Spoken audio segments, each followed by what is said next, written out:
All right, welcome to episode 23 of the Retro Game Club podcast. My name is Hugh, and joining me, fresh from being cut from the New England Patriots, is Rob. Yeah, it was a good run while it lasted, but better luck next time, I guess. I did once, totally off topic, I did once work for a VP who, when he would do his intro to the team, like, "Hi, I'm the new VP of this area," he would, among his many claimed he played wide receiver for the Patriots for like one season, and it didn't work out, and then he went into business, right? So then Did you look this up? I looked it up, New England Patriots all-time historic roster, and he does not appear on there. And wow, he had zero credibility for me after that. I'm willing to spot him that maybe he was on practice squad. Maybe. Huh. But there's the practice squad guys don't make the all-time historic roster. Okay, so yeah, maybe he, unlike Rudy, he didn't make it onto the field once. Yeah, maybe he played in a preseason game and then blew his knee out. I don't know. Maybe like technically under contract. I don't know. So he's like Al Bundy, still talking about something that.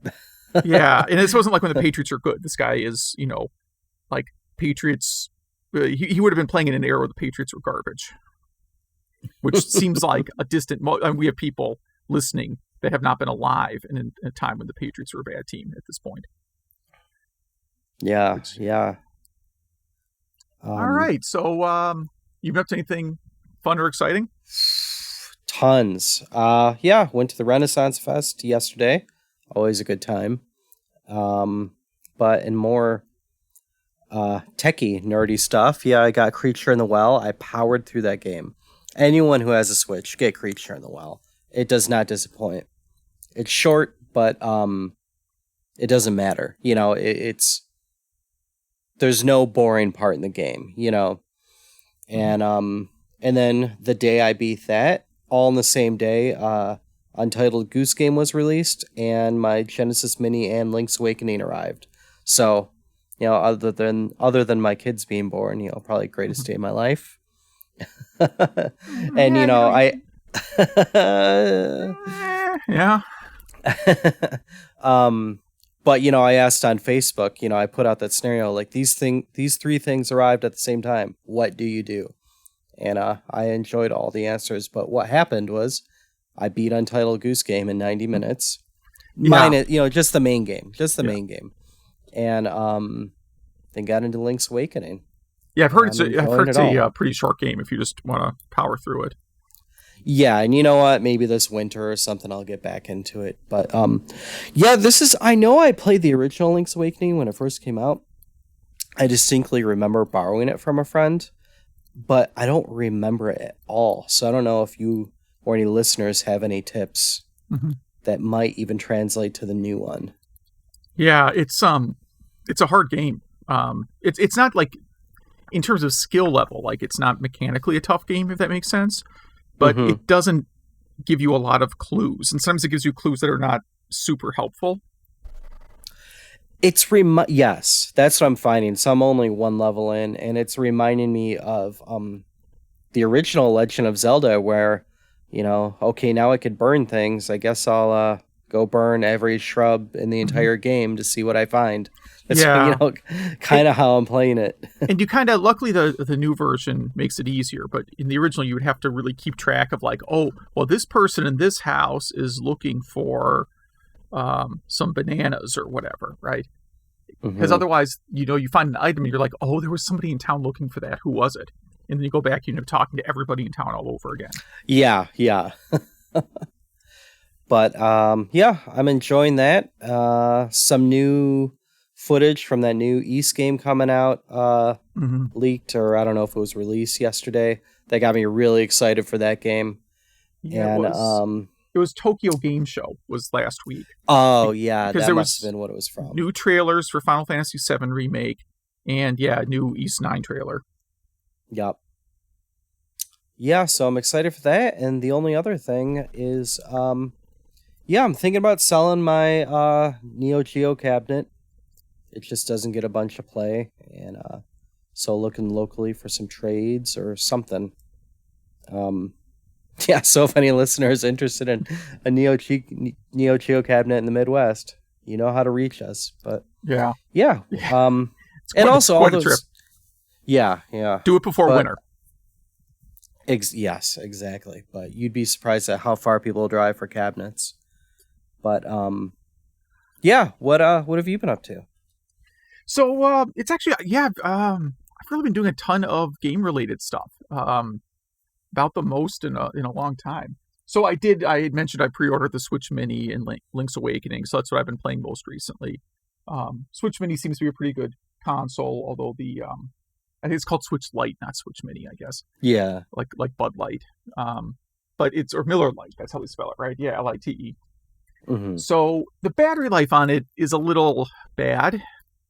I don't know if it varies by game, like maybe Link's Awakening chews up the battery more than other games. That's really all I've been playing is Link's Awakening for the most part. And I mean, I'm with you on the game being, after getting off. I was thinking a lot about how like Breath of the Wild might be the first Zelda game for like a new generation of players. Like people kind of like our kids' age, like maybe Breath of the Wild was their first Zelda game, and then they see a new Zelda game come out, like, oh, I got to get that. It's a new Zelda game, and then you put it in, you're like, wait a minute, this isn't a Zelda game. Like, yeah, this is like a kid's game. What is this? No, it's almost the opposite. Where like, I see. In Breath of the Wild, there's like you have this notebook that like any outstanding like any side quest you come across in Breath of the Wild are in a notebook for you. So if you find some weird item, you can go back and look at the notebook and be like, oh right, there's a sub quest where this person is looking for bananas. Right? Yeah.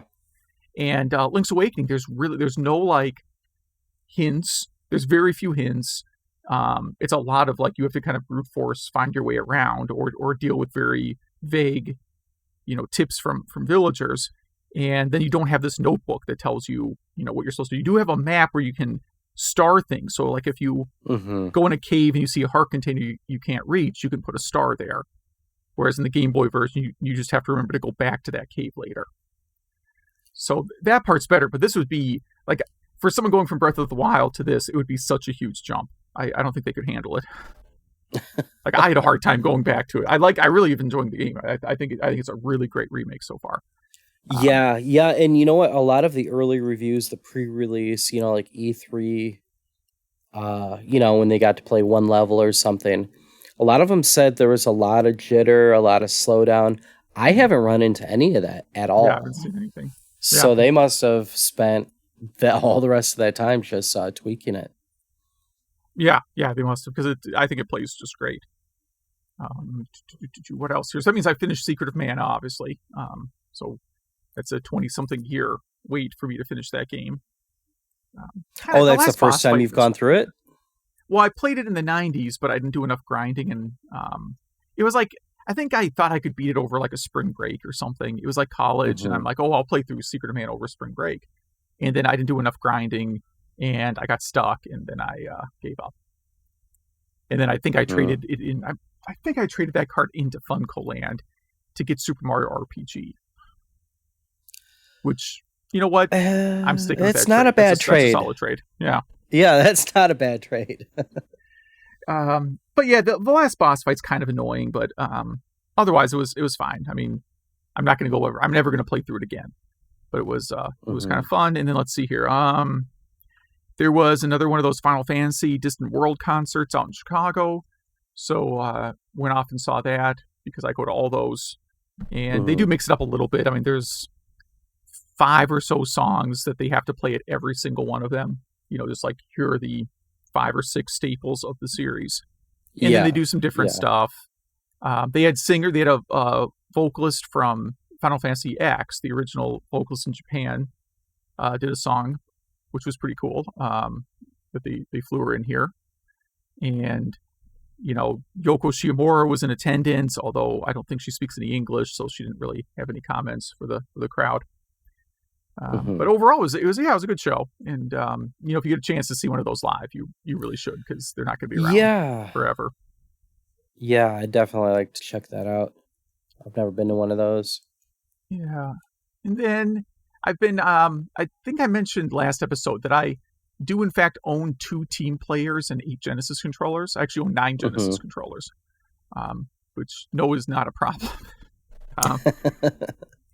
Seems like it should be a problem. And it's kind of funny because I have really been running into an issue where, like, there's only one emulator that emulates Team Player well, and that's Genesis Plus, which you can run through RetroArch. And then there's like a fork that runs on Android, but I don't know how you would do a multi-tap game on Android. Yeah. And it's just like I wrote like a test cartridge, just like a Detect Team Player test cartridge, like going off the spec and everything. And like in the emulator, it runs, detects, handshake, all that stuff. It's really kind of bizarre how you have to work with the Team Player. I'm surprised that Team Player games don't have like incredible amounts of lag after looking at it. And then on 2 different Genesis models with 2 different team players, I get the same result on both of them, but it's a result where it's like, hi, I can't find the team player. And after pulling most of my hair out, I decided I'm going to take like a 2 or 3 week break from this, work on a different program, and then come back to it after I've kind of cleared my head. Yeah. So do you think it's a bug in Libretto, or do you think it's a bug in your ROM?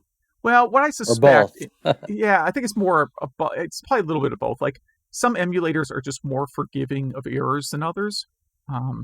So, like, some emulators, you can do things that generate, like, a memory exception on real hardware. You know, basically, like, you're trying to read or write an address that's not valid.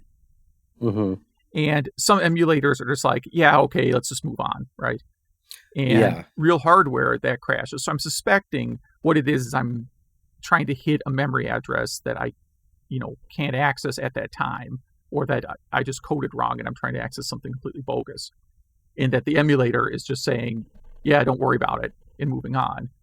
And the Genesis is erroring out. So I have to put in like some kind of like, I'll have to add like error trapping code just to see if actually in hitting an error on the Genesis that Genesis Plus is, being polite about ignoring. That's what I suspect. Some are worse, like the emulator called Gens.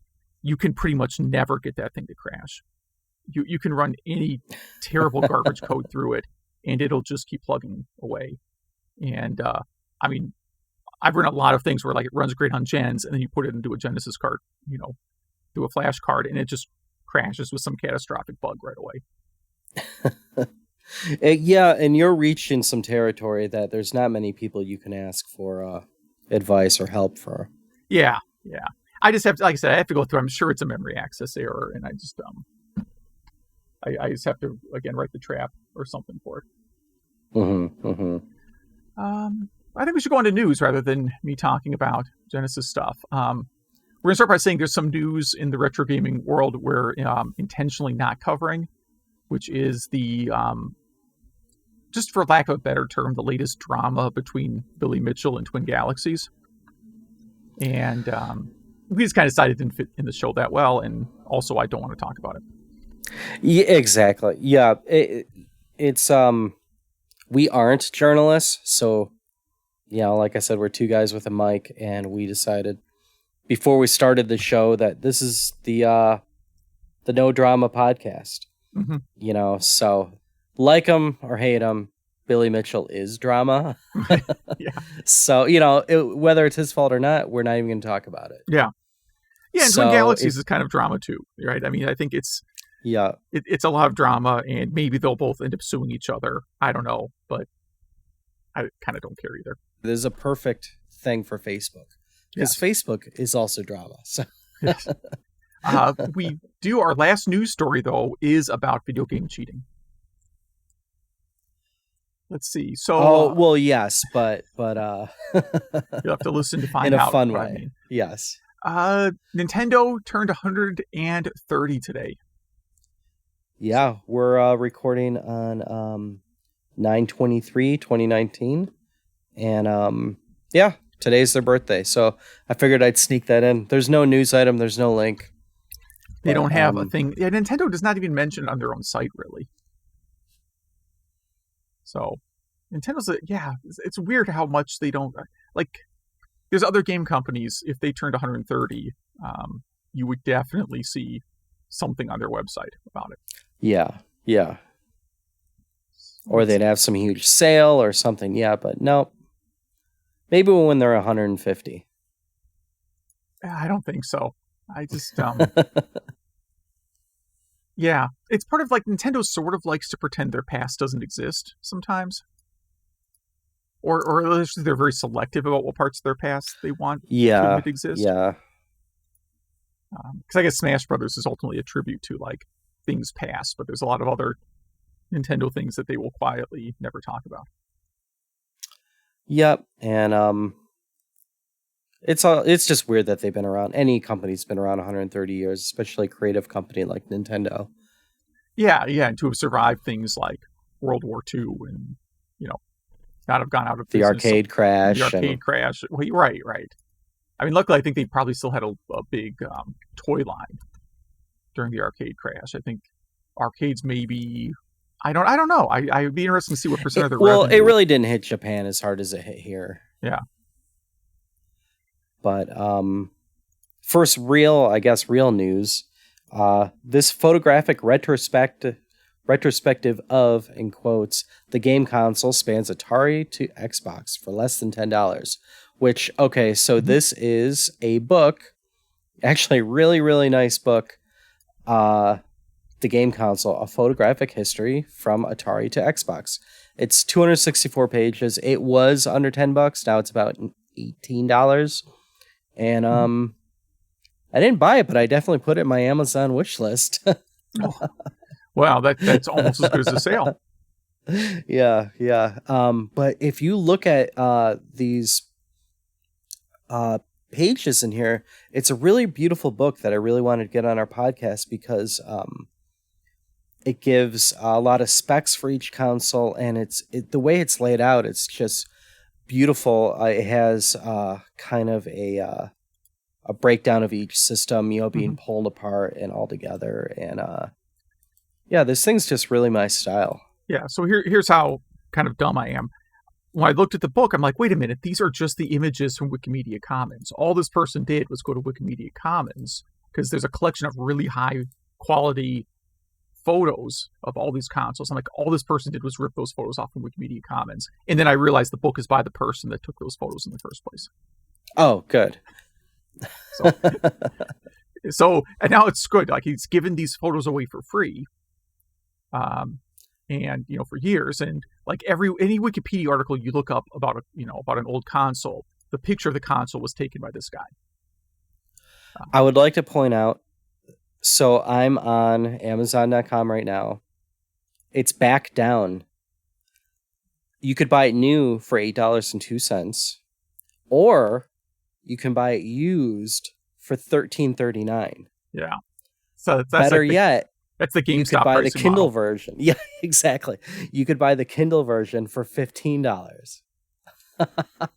Yeah. It's great. It's insane how they don't drop ebook prices ever. My wife is a writer, and this is one of her complaints, that people don't want to pay like full price for Kindle books. They have the expectation that those things should be like $2, not $8, whatever a paperback goes for. Because there's no cost of paper or shipping, right? Right. But the book, this guy, I don't know if this is signed with an actual book publisher or if this is like an indie thing, but book publishers just don't want to do that. Yeah, this is sold by Penguin Random House, so this is a real book publisher. So that's why, because major book publishers just don't want to cut prices on ebooks. That's so strange. Yeah, well, that's why I was in Target, and I forget what Switch game I was looking at, but it was on sale at Target for $30, and right above it was the download card where I could buy the same game for $60. Wow. Yeah. Exact same thing. So over on Vice.com, there is an article. It's actually an excerpt from an upcoming book called Arcade Perfect, which is, we may try and get the author of this on, because it really would fit our show really well. This is a book about famous arcade to console ports and how they were made. So obviously I'm a huge fan of arcade console ports, even ones that aren't very good. And that's what this book's about. In this, out on Vice, they have an excerpt that is about the process of porting Double Dragon to Sega Genesis. Yeah, so I only got about halfway through this article. It's a really long, well-written article. Yeah. And so I didn't get all the way through this, but it seemed like he was pulling his hair out for a long time. Yeah, because they didn't get like source code that they could use. He described it as, essentially getting the arcade game dumped on you, and you just have to figure it out. Yeah, which in our topic of the week, we will have a little bit more about people dealing with that as well, too. Yes. Nintendo suing more ROM sites into oblivion.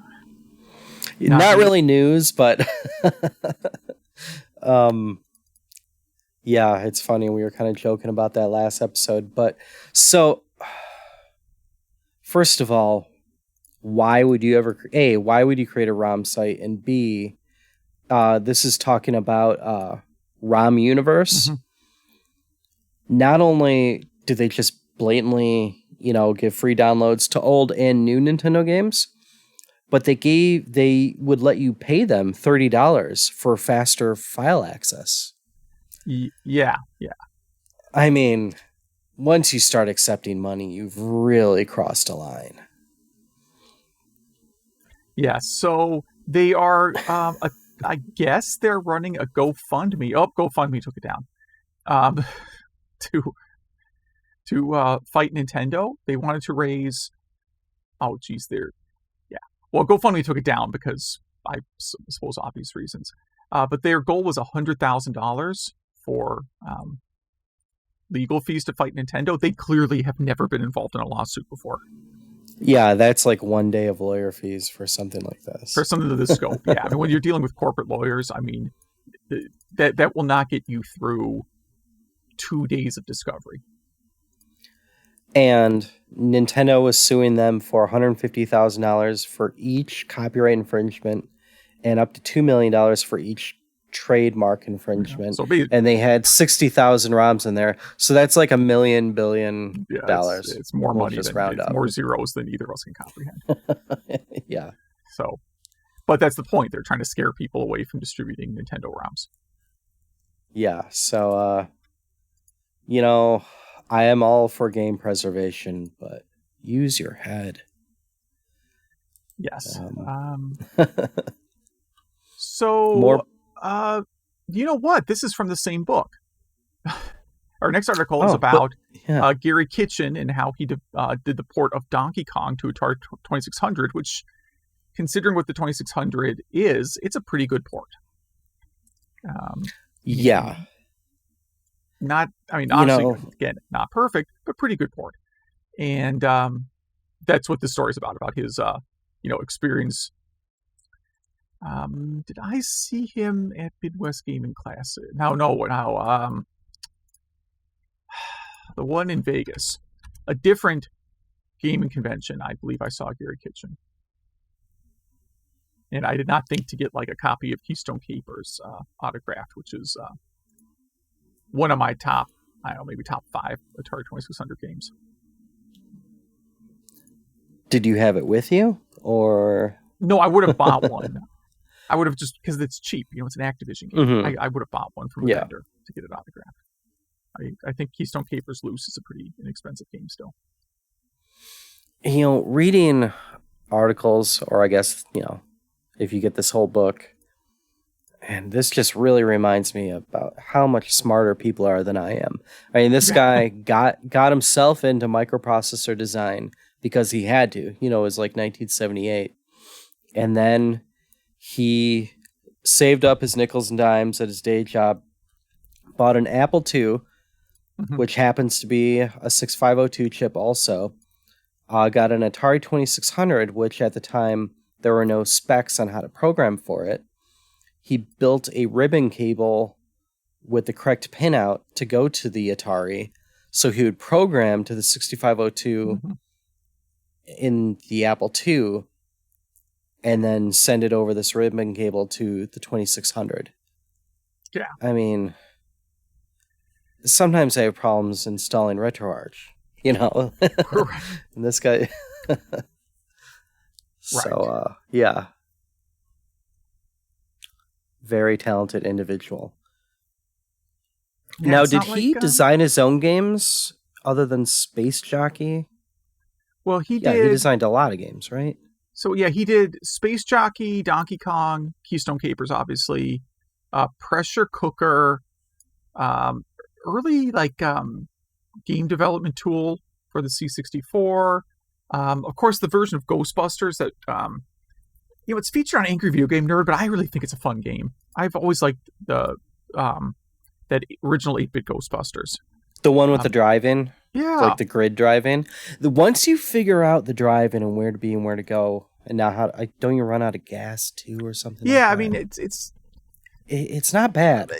It's not a bad game. It's just I get some parts of it maybe haven't aged well, but I remember I played it on the Master System, was the first system I played it on, and I really played that game a lot.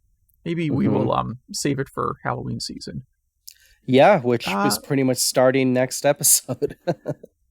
Yeah, I know. I think next 3 or 4 episodes we got to do some Halloween games. I didn't think about that when I was preparing the show notes, so we're probably only going to do 3. But then he also did stuff like Bart versus Space Mutants. So, but they can't all be winners. Next news item was one of mine, a very strange one. The F1 floppy disk emulator. Okay, I know that was the most boring sentence I probably could have ever said, but bear with me here. Mm-hmm. This is not software. This is hardware. I think it's made in Spain, but shipping is from the US, I'm pretty sure. And so this fits into any 3 1/4 floppy inch, disk space, I guess. Mm-hmm. Well, you run in your cable. case. You use a cable. You have to hook the disk controller cable into it. Exactly. So you replace your actual floppy disk drive with this, and it has a USB connection, and it supports all kinds of floppy ROM formats, like ADF for Amiga. What else? You have Atari ST, the Coco, IBM, MSX. So, yeah, this thing will last for a long time. You don't have to worry about, you could just put all your floppies onto an image, and it's pretty reasonably priced. I can't find the prices right now, but yeah,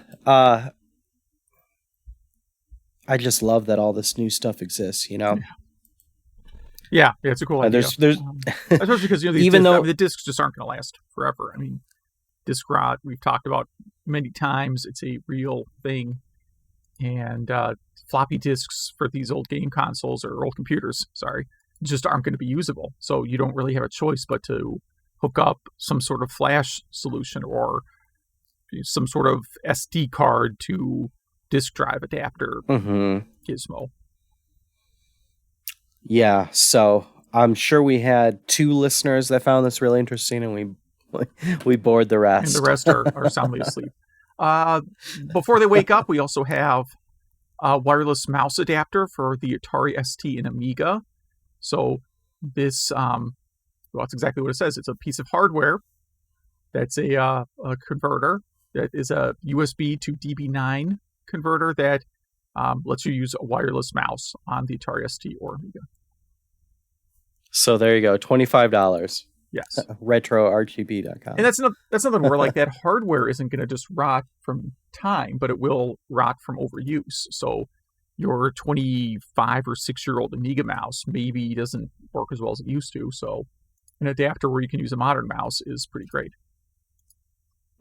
Yep, exactly. Oh, was this next one mine or yours? I don't know.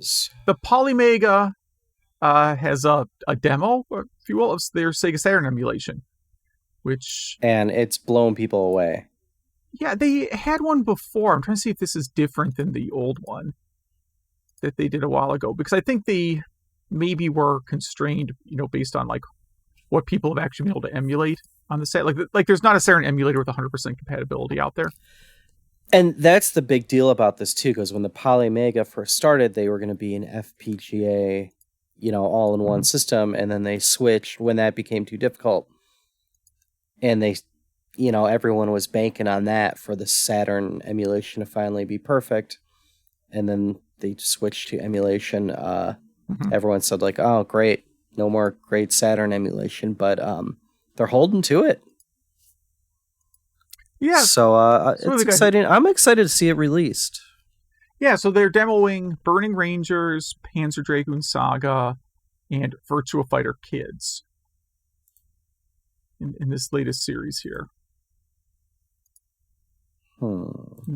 Yeah, I'm checking this out. This kind of reminds me why I wasn't huge on the Saturn. SNK reveals the 20 games for the Neo Geo arcade stick. So it's a lot of stuff called King of Fighters and Samurai Showdown and World Heroes. And then, a few others. Ninja Masters, Last Blade, Kazuna Encounter, Geru, Mark of Wolves, some Art of Fighting, and some Fatal Fury games. But it's good solid half Samurai Showdown and King of Fighters. Which, I mean,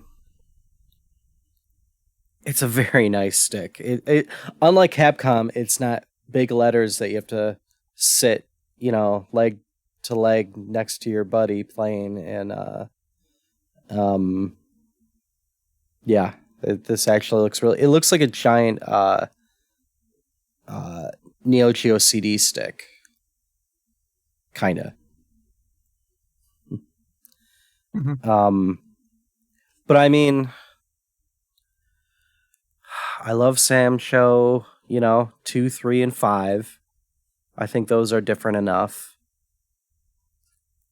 King of Fighters 2002, I guess.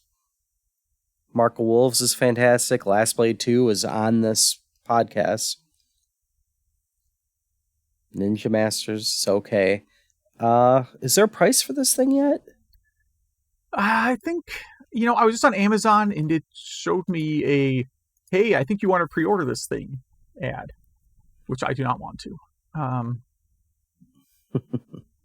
I didn't look at the price because I am not that big of a Neo Geo fan. Yeah, I really like Neo Geo, but again, I don't need this one.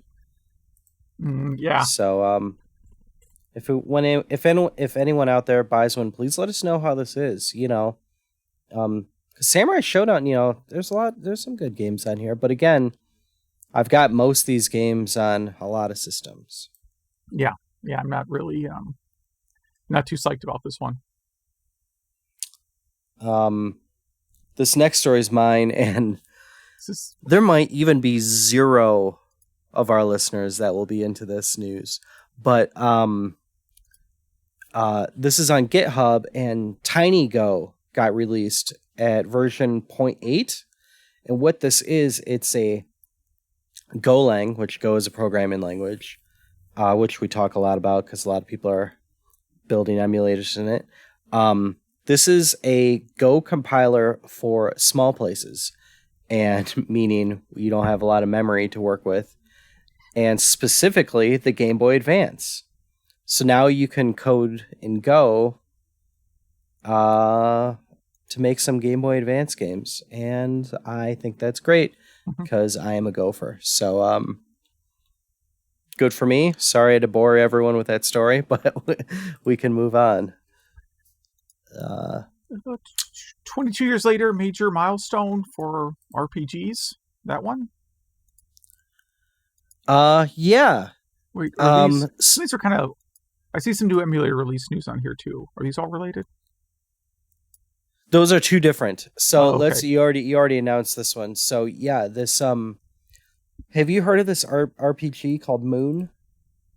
I had not before this. I don't think I have. The gimmick of it is it takes place in a world that was already there's no RGP hero in it. it was already ravaged by the hero. So every pot was broken, every chest is open. Mm-hmm. It's just the world's destroyed, and like this, I think you get sucked into this universe from your bedroom or something. It's just a really, really funny non-RGB they call it. It almost got released in the States back in '97 by ASCII, but it never came out. Yeah, it has a graphical style that sort of reminds me of Final Fantasy IX.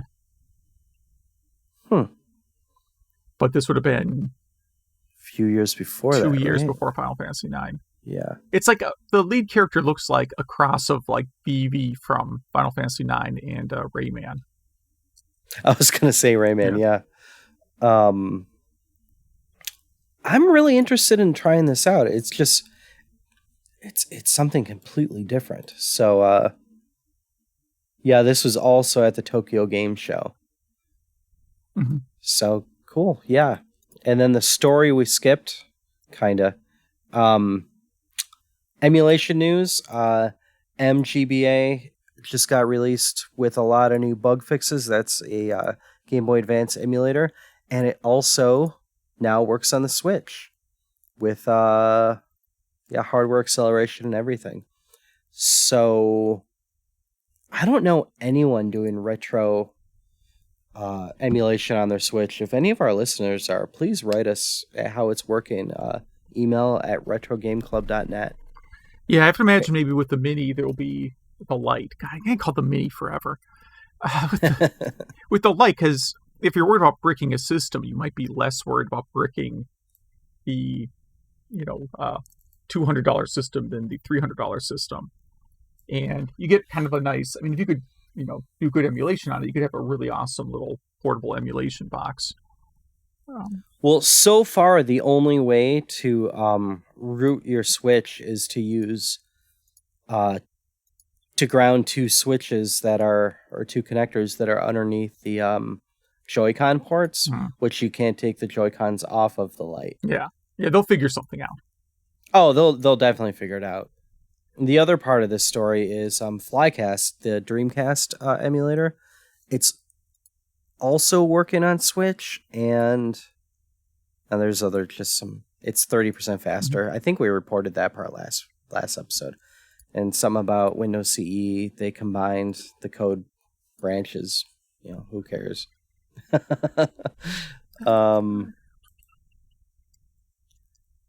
Sega bringing Virtuon to the PS4.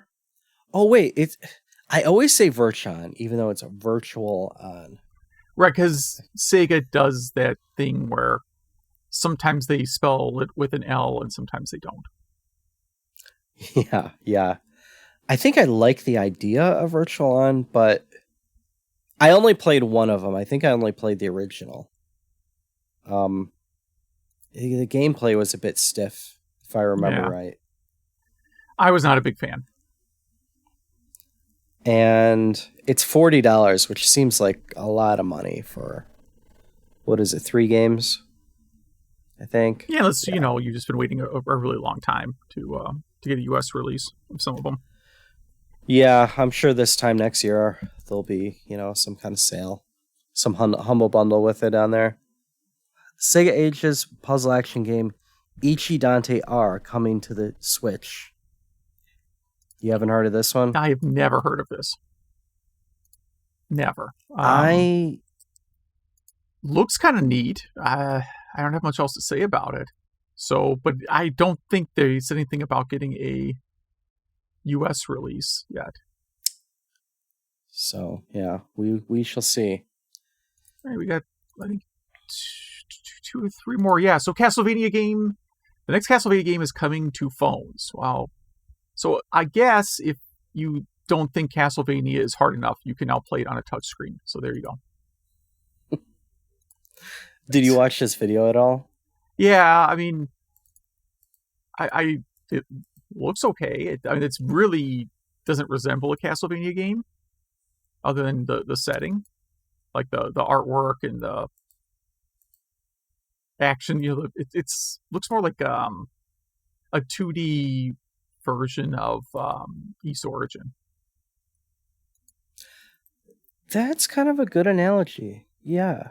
And you don't really see how they play it in this. Yeah, you're right. It looks good, but how do you play this? I don't know how you play it on the Touchscreen phone. does not. Yeah. I can't imagine playing that on a phone. You want to talk about the Atari Pong table? Spoiler alert, I've used one of these. They're not very good. Really? So you use the same one? It's like magnets and all that stuff? Magnets and all that. They had demos of this at Midwest Gaming Classic. It is aesthetically very, very nice looking. But it doesn't really... It's a very slowed down, awkward version of Pong. Huh. Yeah, it is not really... I did not enjoy the gameplay of this Pong table at all. Yeah, I haven't played this. The video makes it look like the family's having the time of their life. Yeah, but I mean, they're also paid to do that. No, I know. I'm kidding. But yeah, I mean, how do you describe this to people who aren't looking at it? There's no screen. It's mechanical Pong with magnets to kind of control the block that you're hitting back and forth. And again, it looks awesome. It really looks nice. It just isn't a particularly good Pong game. Yeah. So, and I mean, if you want it, it's only if you want the thing for like a coffee table, I don't care. If you want to spend however much this thing costs, I don't. Whatever. I'm just warning you, it's not a particularly fun version of Pong. Yeah. Well, it's only $3,600. Yeah. Oh, there you go. Let me just reach deep into my pocket here. Chump change. And last up, this video that I watched over lunch today. How the CPU cheated you in Street Fighter 2. So it's about... Did you watch this video? Oh, yeah. Yeah, and it's all stuff you knew if you've ever played the CPU in Street Fighter 2. Like how Guile doesn't have to charge attacks as the CPU. And how the CPU mashes buttons faster than the human being can. And how it actually has certain moves that are unblockable. And then they actually do like a frame-by-frame analysis of human players versus computer. To show you like, same sequence of things with human inputs can't be recreated. Because the CPU just seems to have some, they use the term God mode, I want to say at least once. It just has an ability to go into a mode where it can launch attacks that you aren't able to block. And then it has occasionally some invincibility modes where your attack will just pass right through it. And then again, the thing that I find cheapest is just the charged attacks that don't require any charging. Yeah, I mean, how much do you think that was intentional? How much do you think was it just bad coding?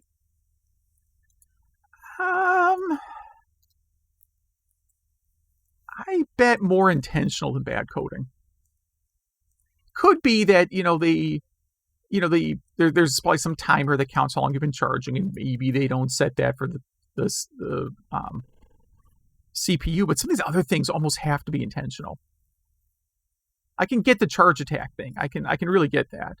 I can get that being a bug. Some of these other things are really hard for me to be bugs, because like what you would do, I imagine for an AI in a fighting game, is you would just feed it commands, right?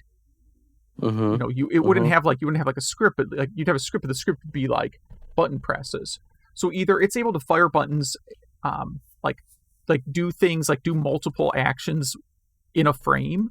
That could be a bug. I mean that, like during one frame it can execute two actions, whereas a human can only execute one, something like that. Could be something like that, but it could just be that they intentionally wrote some things to make the AI hard. Like maybe they were test marketing it and people were just blowing through the game, and they weren't making enough money, so they added a little bit of logic to occasionally make the computer invincible. Because it's certain scenarios, right? Like there's certain spots where like I could see maybe you're able to trap the computer in a corner and just pummel it, so they added a little bit of code to help it break out of the corner in ways that a human being wouldn't be allowed to do. Yeah, and that would be like the random invincibility mode for a few seconds. Yeah. But it's a really cool video, so I recommend watching that. And it kind of gives you some vindication. I Yes. knew it. Yeah, like I think Mortal Kombat did not cheat quite as badly. I didn't run into quite as many. Mortal Kombat 2 is maybe a little worse sometimes, where it seems to do things that I don't think a human being can do. But overall, like I can pretty much play through the computered Mortal Kombat 1 and 2 pretty easily. And Street Fighter, it's hard because, it's like doing attacks without charging thing. Like when you're fighting M. Bison at the end, I mean, all of his special attacks are charged attacks, and the CPU seems to be completely exempt from them.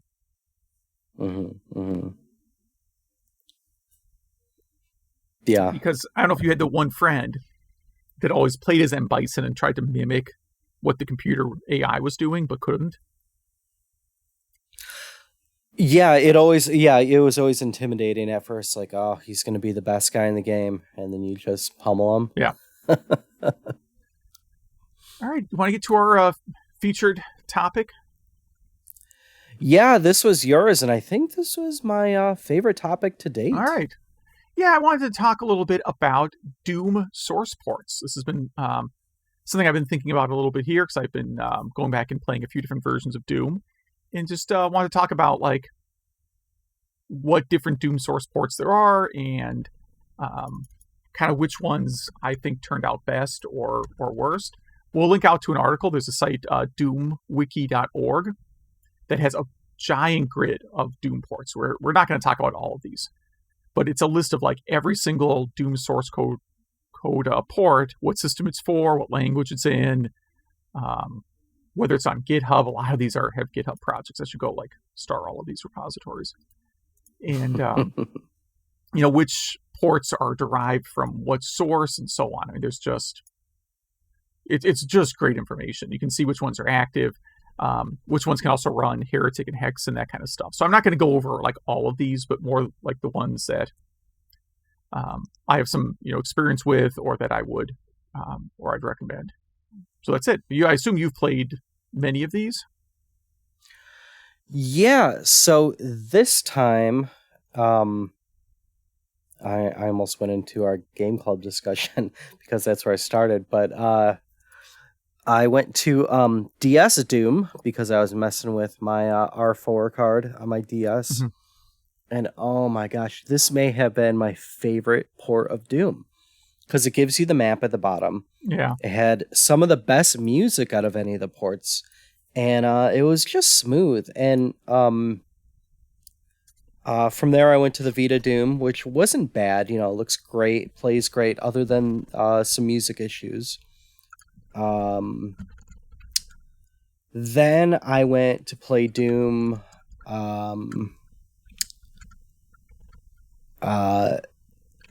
Version you mentioned you want to talk about a little bit, but I think it was just the DOS port, or I guess that wouldn't be a port, just the DOS version of it on my big screen TV. Mm-hmm. And I remembered why I don't play FPSs, because I almost puked. I often have morning meetings before I leave my house. And with this one, I thought, you know what? After this morning meeting, I'm going to play, 10 minutes of Doom. And I was so queasy afterwards that I almost called into work. It was like one of those Austin Power moments when, he's like trying not to vomit. I've had some people call in to work for some really bizarre reasons, but never I'm finally ill from playing Doom for 5 minutes. Yeah, I've got FPS. But and that hasn't happened to me since probably the late 90s. So, but yeah, the DS Doom is a port of PR Doom. I just wanted to mention. And but yeah, which ones did you hit this time? Yeah, so I sort of broke them into tiers. Like I have three tiers, which is like ones I'd really recommend, ones that are maybe not great but are much better than their reputation, mm-hmm. and then the third tier that I call worse than they should be. And then the other one here is there are a couple of ports I have not tried. I want to call out right away that I've not gotten a chance to do those. There mm-hmm. are ports for the Amiga, and I did not get to play any of those.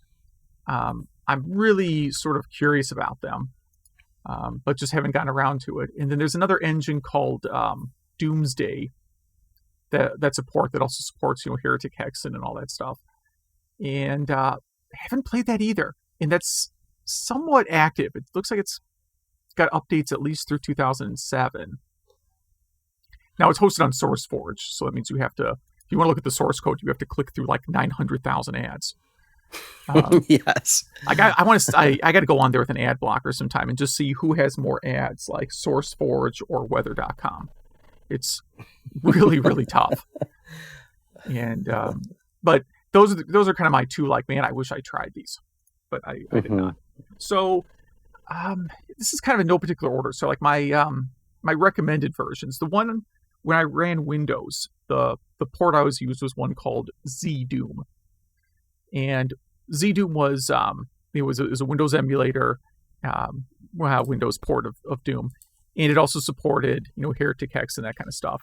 But it was kind of cool because it added, like, you could actually look around in it. So instead of just going left and right, you could also map like other keys to look up and down. Now you still have the same kind of Doom mechanics where you can't, basically Doom is a 2D shooter essentially. Like, you shoot straight ahead, and anything that is on that Y-axis you'll hit. You don't actually have to be aiming at it. Yeah. So that still applies, but you can go and you can kind of look around, and if you're in a big room or maybe a kind of layered multi-level room, you can you can get a little bit better view. So I thought that was pretty cool, and it was also really easy. Like, there was no configuration or messing around. And then if you're running Linux, I think the best one from what I've encountered is Chocolate Doom, which also runs on Raspberry Pi. One of my many Raspberry Pi experiments was building just a dedicated Doom player, which was, I used a PlayStation controller on it. And that's a lot of fun. It's, I would say if you're going to install it for Pi, don't do install from source. Get a built version, because the Pi trying to build Chocolate Doom runs for like 3 hours. Maybe on the newest model of Pi it's better, but I just remember it kind of churning and for a very long time. And then there's another one called, which is probably what you were playing and you didn't know, was PR Boom. I don't know where people come up with these names. But PR Boom is actually the source code that's used for most of the console ports. DS Doom for sure is based on PR Boom. Yeah, I misspelled that and misread it. I thought it was PR Doom, but yep, you are correct. Yeah, they're just messing with people, I think. I don't know if the Vita port is based on that, but I know for sure the DS one is. And then two console versions that I think are really good. I actually think the PlayStation version of Doom and Final Doom is a really good port. I think whoever did that did a really excellent job. And it's the levels, maybe it has a lot of levels. I mean, maybe it doesn't have like every level from the entire game, but it's a pretty full game. And I think it controls well, and the graphics, overall are comparable to what it would have looked like if you played it on a PC at the same time. And then last but not least, I've been playing the Switch version of Doom. At least I went through the first 2 levels just to try it out. And that one, the controls definitely take some getting used to, because it uses the dual analog sticks, right? One of them just works like strafe, and the other works like move. So, like, I'm sort of used to, like, you have one stick that moves, and if you press another button, then you strafe while moving. Does that make sense? I didn't even try that. I think so this is the one I mentioned earlier that we were going to talk about. Yeah, I played it in handheld mode, and you have the Switch Lite, so you definitely played it in handheld mode, but it was kind of the perfect screen size for not making me sick, but be big enough. And I used the triggers to strafe. I think that was another option. So I have to go and look at the control options and get it back to like a control scheme that I'm a little more used to. Although, did it make you log into the internet? Well, it attempted to. It attempted to, but I clicked no thank you, which was kind of annoying. And then real quick, the better than their reputation list. Number one on that list for me is the Atari Jaguar version, which is a remarkably good version for something running on a Motorola 68000. Mm-hmm. And people bash it because it doesn't have music. I almost never put the music on in Doom because I'm trying to listen for where enemies are. Mm-hmm. So I think that's a really good port. The Game Boy Advance port turned out better than you would expect on Game Boy Advance. A little bit blocky, but overall not bad.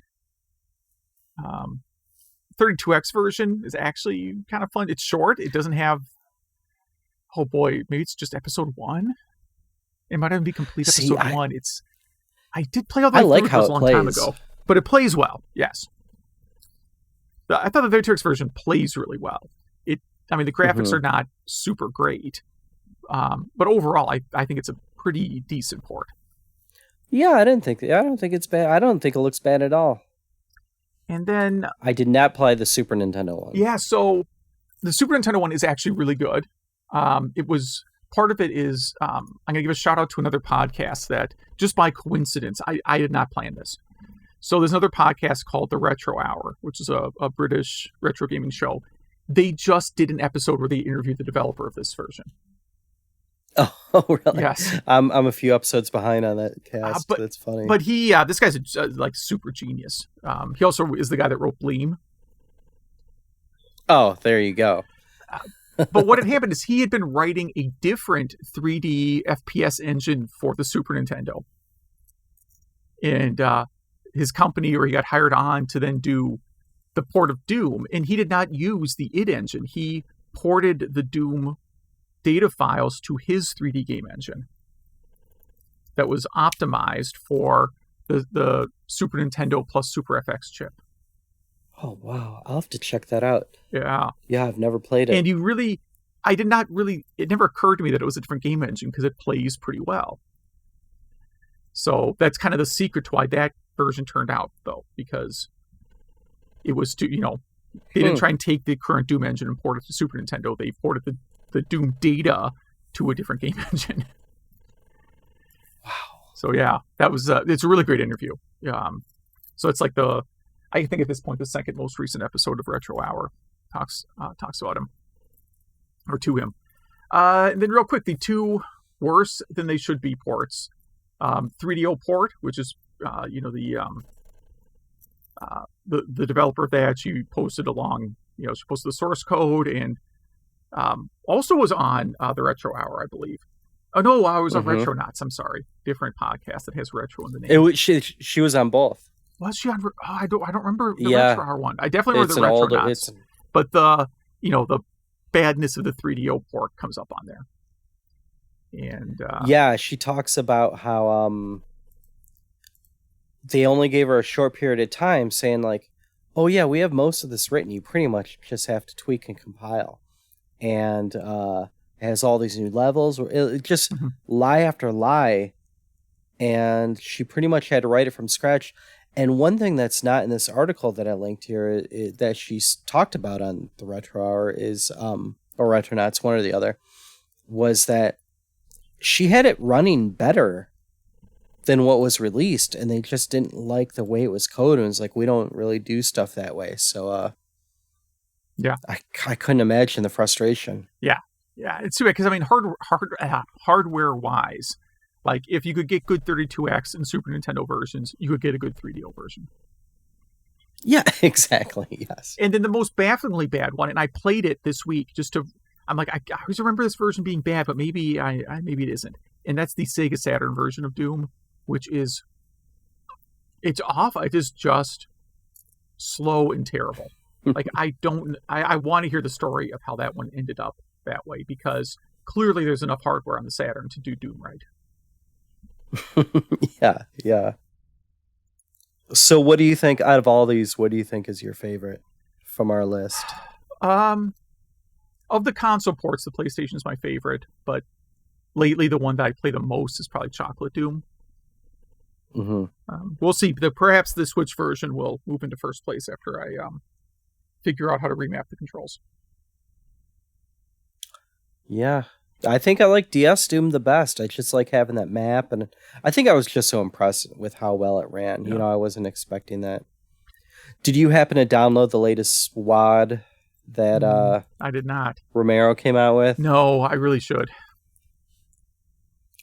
I downloaded it. I tried it on the Vita. It crashed the Vita. Okay. But I mean, there probably just wasn't enough memory. And I think I played the first level on RetroArch. But yeah, my concern is that like Doom 1 and 2 were pretty good, and then they made Final Doom. In Final Doom, they're just like, let's just make the game crazy difficult. Like, let's make the levels kind of impossible to navigate your way through and put way more enemies than is reasonable. And that's what I'm kind of concerned that this new Doom WAD might carry that same sort of design philosophy. Because the level design, right? Because Doom 1 and 2 have the same level designer.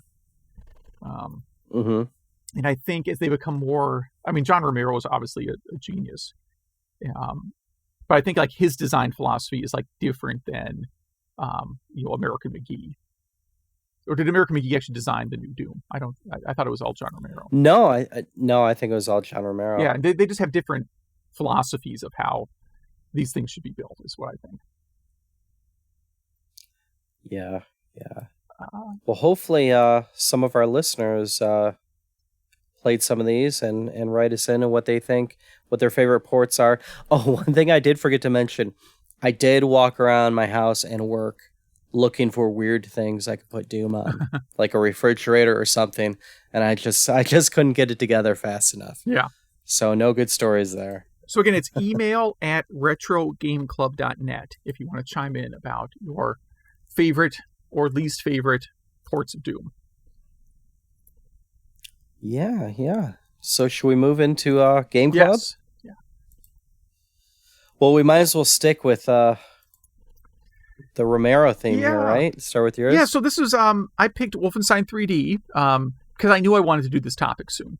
So I was just doing some rearranging of game systems, and one of the systems I moved was the Jaguar, and my test game for Jaguar is always Wolfenstein 3D. I don't know why, but every time I want to make sure the Jaguar is connected, correctly, I fire up Wolfenstein 3D and usually play through a few levels. So, it was a very revolutionary game in its time. Like, it was a huge step forward, I think, in terms of first-person 3D games. I think it's a little bit of it hasn't aged particularly well. I think like the levels are a little too maze-like. Doom, the levels you can kind of like the levels feel like something. They feel like a space of some sort. They have like identifiable rooms and stuff. Whereas Wolfenstein's a lot of like just connected rooms that are all kind of the same. So you get lost really easily, especially if there's like a level where you're like, oh, I want to go backtrack and see if there was a secret behind this one door. Like, it's really easy to forget where you are in these levels. But despite that, like, it plays pretty fast. You got a pretty decent variety of weapons, and it's still fun to play. I mean, I'll still fire it up and play through a few levels a couple times a year. And I didn't play this on the PC very much. I mostly have played it. Really, the Jaguar version is the one I played the most. I know there's other ports. There's a 3DO port that's like super rare. There's a Super Nintendo port that I probably have somewhere here. And then there's a fan Sega Genesis port that is really outstanding looking, but may not run on every emulator. You pretty much need to get a flash card for that to run. I want to say there's only one or two emulators that actually run that correctly. Interesting. Wow. And so you played this back in the day, right? Oh, yeah. When it was... Yeah, I played it a little bit on PC, but mostly it's console versions is what I played. Yeah, this was really in my BBSing heyday. This was shareware, and you either got shareware from going to a bookstore and getting a CD full of it, or being on BBSs. So this was one of my first downloads, and I originally played it on a 386 SX16 that it ran great on. This time I played it on an Apple II GS. It actually ran great because I have like the 8 meg upgrade board. A little bit slower. I also loaded up DOSBox, played on there, and it It played faster because, my DOS box is like, I think it emulates like a Pentium 90. Mm-hmm. And,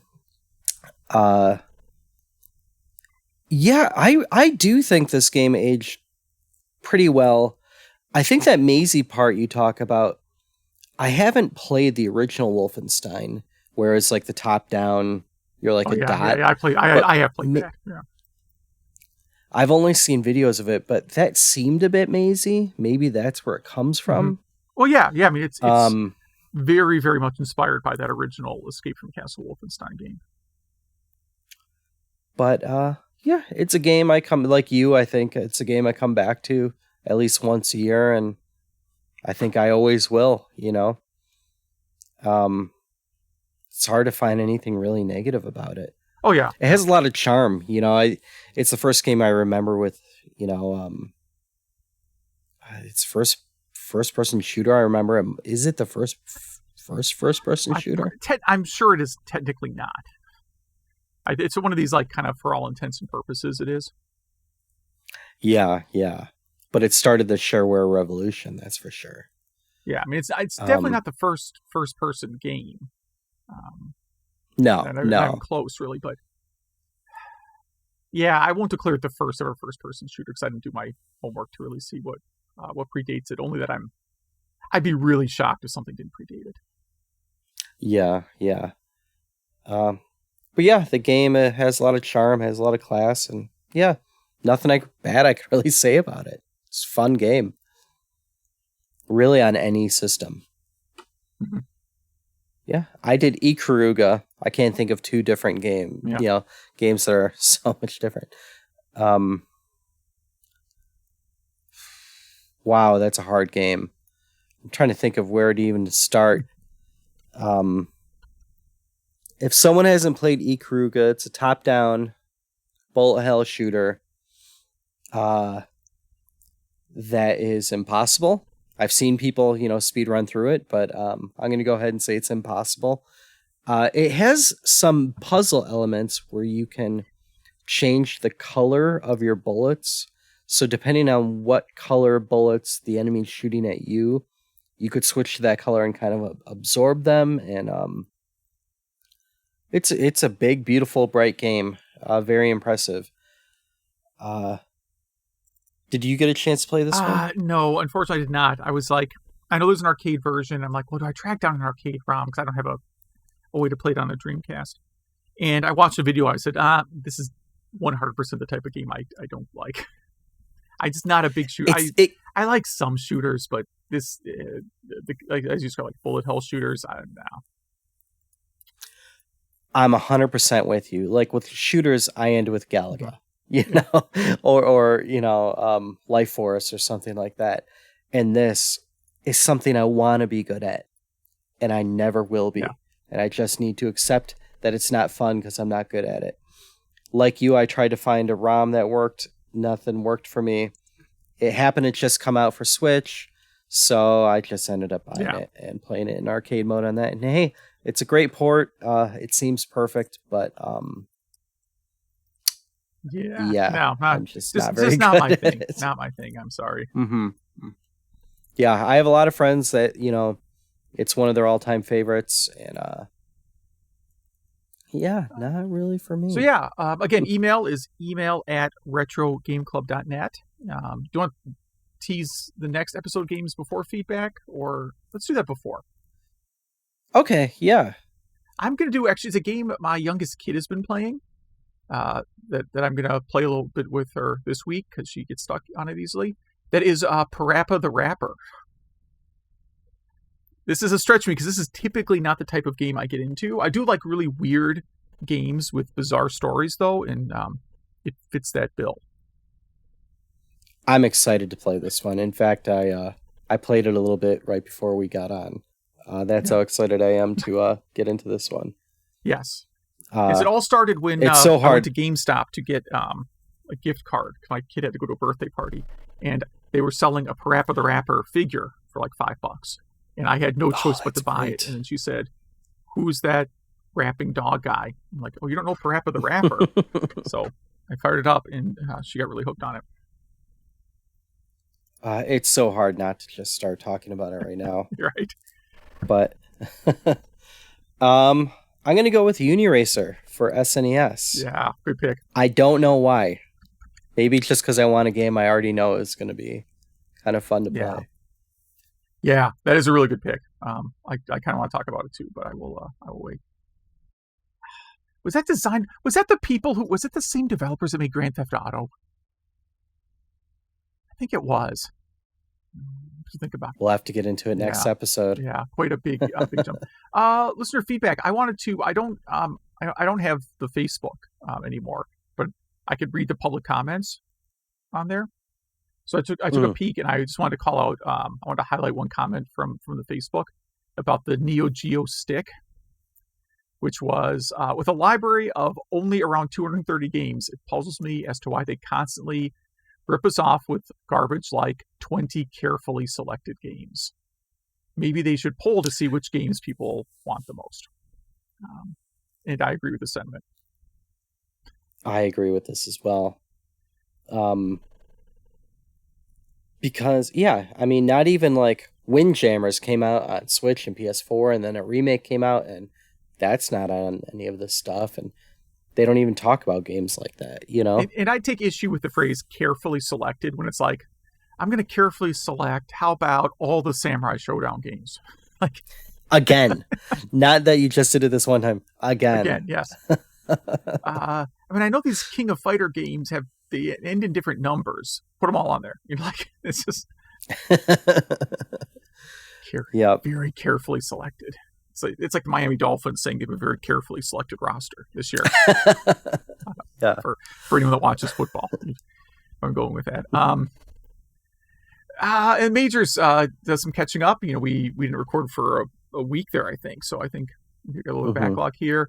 Not a fan of drinking and playing games. I'll just leave it at that, because I think if you prefer action games, you don't want to you don't want to drink. Whereas I mostly play RPGs. We talked about RPGs where you forget where you are, and I forgot about this. So he mentions one of my favorite RPGs, Phantasy Star 4, and you can talk to your own party, and they will give you hints about where you're supposed to go next. Which maybe because I played through Phantasy Star 4 like in a marathon, like that was another, maybe not spring break game, but maybe summer or winter break. I think it was summer. Summer break, where it's just like, I'm going to play this game every night for 2 or 3 weeks until I beat it. So I never got lost. But I really want to play through that again on one of these Genesis collections. It is such a great wrap up to the series. The Tetris game that we couldn't remember the name of was Tetris Effect. Remember that? You keep mentioning that you were holding out on some games until, doing some Game Club games until later. And he wants to know why, because you assume that people never go back and listen to old episodes. I would like to say that that's what I assume. That's what I assume too, but I do go back and listen. Well, it really depends on the podcast, I guess. Yeah, like I give a lot of plugs to the Retro Hour because I really, really enjoy that show. But I only got into it a year ago, maybe less than a year ago. I only started listening to it this year. And as much as I enjoy the show, there is no way I'm going back through that backlog. Like, it would have to be a situation. It would really have to be like you're getting a hip. No, what kind of what's a surgery where you can't walk for like 3 months and you have to stay in bed? Like, if it was something like that, where it's like you're going to be bedridden for 3 months, like you have mono or something, then I guess I would go through their backlog. But like, I have so many other podcasts to subscribe to. It's just really hard for me to think of going back and, hey, I'm going to go get 90 hours of this podcast and listen to it all. I started listening to them pretty early on, but there was still maybe like episode 20 or something. And those that don't listen, they have a similar format where they have news, then they have a guest. We have news, then a topic, really, and then games. But what I would do is just fast forward to halfway through because I don't want to hear old news. And I think that's why I assume people wouldn't listen to our old episodes. Yeah, I could see going back and just doing the interviews, maybe. Like, I could go back and pull down a few interviews that I thought were pretty interesting. I'm trying to remember why. So I guess the first episode I listened to, I'm trying to go all the way back here. I skip a couple if it's a guest or topic that I just know I am not interested in at all, which is actually kind of rare. But there are a few. Yeah, some of their very British ones I skip. Actually, those are the ones I tend to gravitate towards because I don't know anything about it. Right? I just I don't know. I listened to the Retro Gaming quiz at the end of the year. Last year, I think maybe the Jeff Minter episode. Oh no, here it is. So I started listening to them. This is really exciting for everyone, isn't it? It was the Console Wars episode, which was like last November. Mm-hmm. It's about a year. So I would have to go back and listen to like 140 episodes, which, again, really enjoyed the format and I like the host a lot. But man, that's a lot.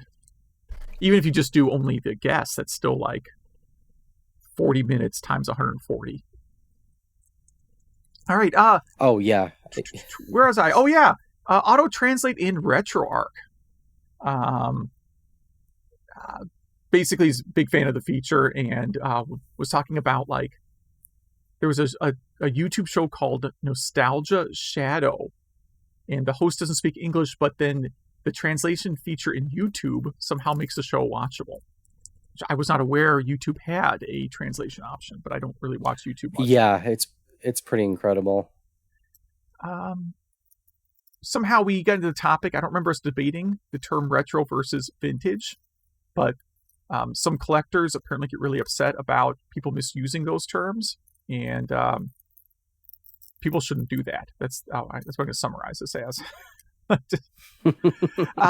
This one I want to talk about this comment though about his Majors writes about his first experience with TurboGrafx 16, and he was at a summer computer camp, and not to be confused with like summer camp makes it sound like you're doing outdoor stuff versus summer computer camp. There was an outing to the mall because that's what you do when it's a computer camp. That's going out instead of the wilderness. You go to the mall.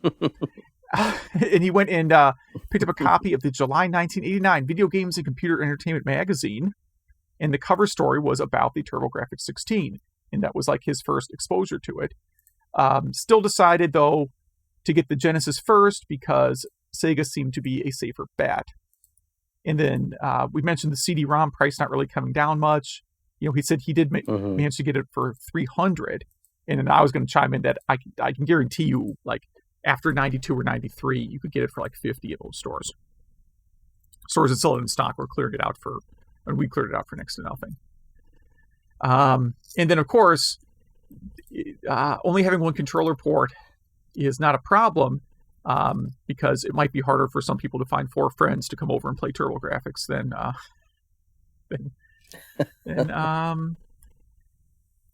another debate here.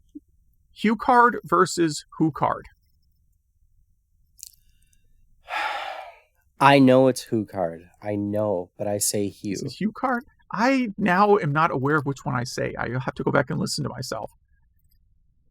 I think I pronounce it WhoCard. How do I pronounce it? HuCard? I don't know what I say. Now I'm a little confused. I think I call it the TurboGrafx chip. I think that's the easiest way to avoid this debate. Yeah. About parents not giving you money to play in the arcades and scrounging for quarters in the coin return slots. Have you ever done that? Guilty. Very guilty. Oh, yeah. And somehow it worked, which is weird. Now that I know exactly how arcade cabinets work, I have no idea how I got so many quarters out of those things. So people click coin return and then don't take the coin? Sometimes quarters just fall out or coins just fall out, yeah. Huh. I don't know about that. Wish I knew that when I was a kid. There is also, speaking of Tetris, there is a Tetris clone, obviously homebrew, called Tetris for Lynx, which allegedly supports 8 players using the link cable. But then you, of course, have to find 7 people who own the Lynx. Also mentions having the Nestor DC on Dreamcast as being the main way of playing Nintendo ROMs, which, yeah, it's really not a bad option. I thought Nestor DC was really good, and I tried the Super Nintendo version, and that was not as good. I believe. See, I haven't tried that version. So, yeah, I only tried the NES version. He mentioned it's back in 94, and that's the exact year I got mine, too. So, Yeah. I had a great time with and it. then the comment about Dreamcast lacking DVD playback and how it's now kind of ironic that Windows is now dropping DVD support. So if you buy Windows 10, I don't know why you would, but let's say you purchase Windows 10. Yeah, it's true. You don't get DVD playback anymore. I guess they just assume they charge you extra for it. Like you have to go buy DVD support now. Mm-hmm. Which I knew, but I didn't really like. Why am I going to watch a DVD on my laptop? You know what I mean? Like, if you have a laptop, you're going to log into Netflix or Hulu or whatever.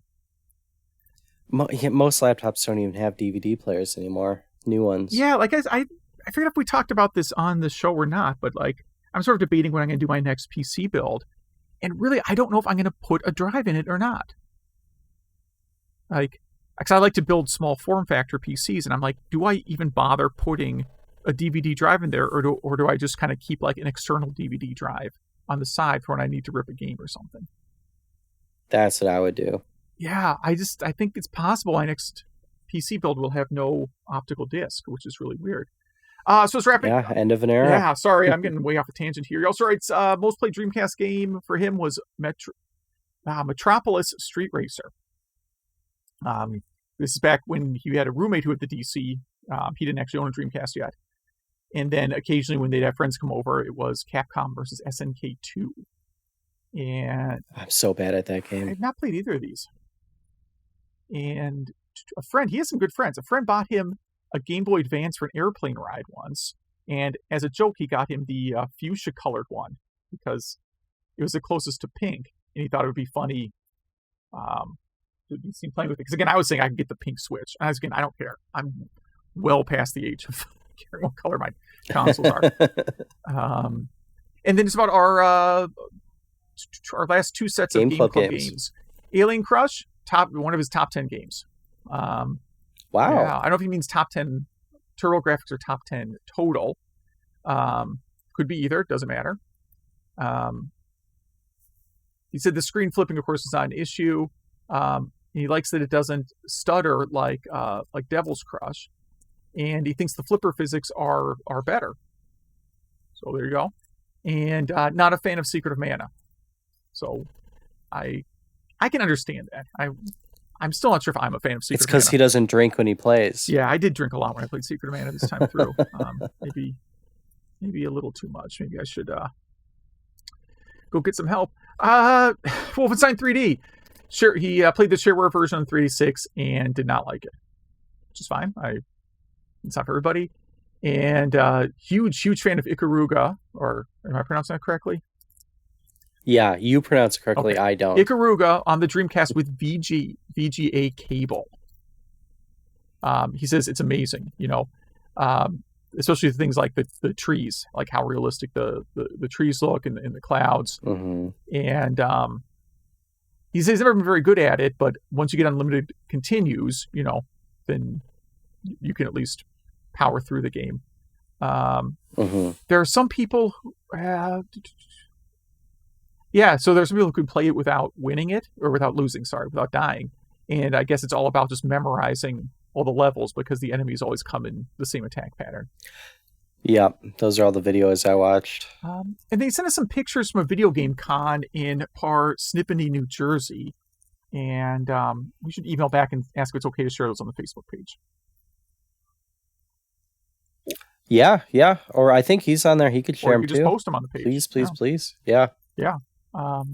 Always a big fan of that. So again, if you want to email us about anything on the show or our upcoming games, which again are not Ghostbusters, but maybe another week or two. Uniracers and Parappa the Rapper.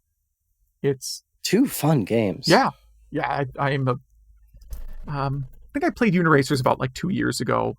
I'll save it. But yeah, that's another. It's a crazy amount of fun. I'm really surprised the game wasn't bigger than it was. Mm-hmm. So, email at retrogameclub.net. And I think that's a wrap, everything. right? Yeah. So thanks for listening.